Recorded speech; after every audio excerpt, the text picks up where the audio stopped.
Greetings and welcome to another edition of the Jacksonville Buzz. I am your host, Adrienne Houghton, and joining me in the studio today is Sherrie Provence, and she's the Executive Director of the Limelight Theatre. Welcome, Sherrie. Thank you so much. So how long have you been the Executive Director for Limelight? I moved to St. Augustine to take the position in February of this year, so it's been only 6 months. Yeah. So it's super new. Very new, but I love it, and I feel like I can't believe I get to live there. It's like a little European city in the middle of Florida. So what can people expect from the Limelight Theatre? Well, we are a community theater, but we say that we're a community theater with professional quality entertainment. It's really beautiful. The season that we have picked out for this coming season, it's a little bit of everything.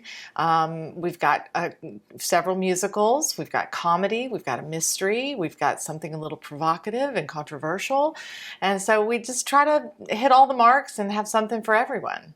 So do you have your own actors and actresses that are part of the Limelight Theatre, or do you actually bring in professionals? No, we have auditions for just the community at large to come and audition for each show that they want to be a part of. And you know, the group of actors that like to come and work at Limelight, they're like a little family, and many of them come back and again, and yet we are now reaching much further. We have people come all the way from Jacksonville, Fleming Island, all around the North Florida region to work, because it's just a wonderful, loving place to tell stories, and it's like their home, their theater home. It's what they. How many people can you seat in your audience?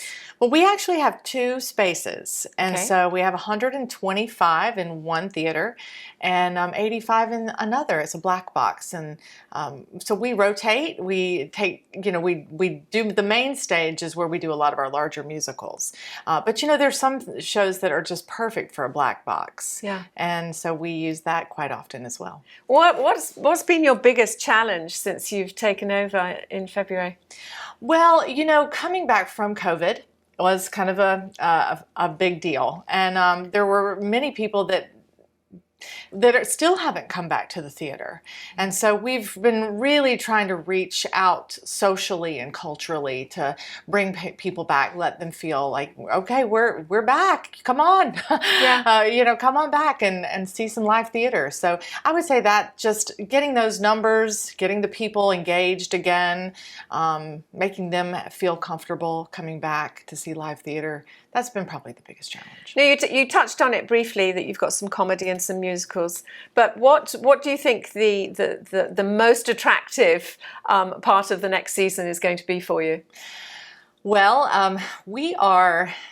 that's a good question. I mean, it's all relative, because I really love all of it. I love it all. But I know that the musicals are a big favorite. And we have a show that we will be doing at the end of our season called Hands on a Hard Body. And I know it sounds a little edgy, but it's about 10 people who are in a contest to see who can keep their hand on the hard body of a Nissan truck. Now, and do they win the truck at the end of it? Yes. Oh my goodness. And so it's a story about all of their different reasons for trying to win this truck, how they think it's going to change their life. But what really changes their life is the people that they meet trying to win the prize. Yeah. So it's a wonderful feel-good story. Sounds exciting. Yeah, it's going to be good. So you say you're a community theatre. Do you require volunteers to help, or are you always looking for people that want to be involved in the theatre? We could not do what we do if it weren't for the volunteers. We have an incredible group of people who not only are on stage, but actually make it happen by building the set, painting the set. We've got volunteer ushers, we've got people that bartend for us, and we also welcome anyone who wants to come and volunteer, because the more the merrier.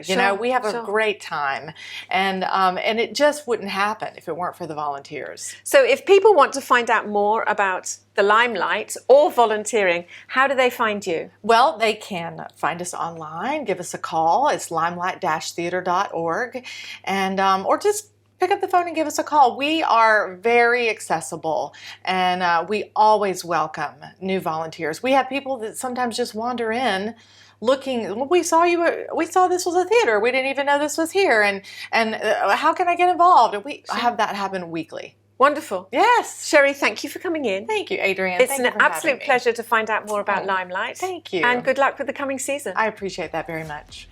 And don't forget, if you'd like to know any more information about the Limelight Theatre, not only can you find them online, but you can also find them at iwantabuzz.com.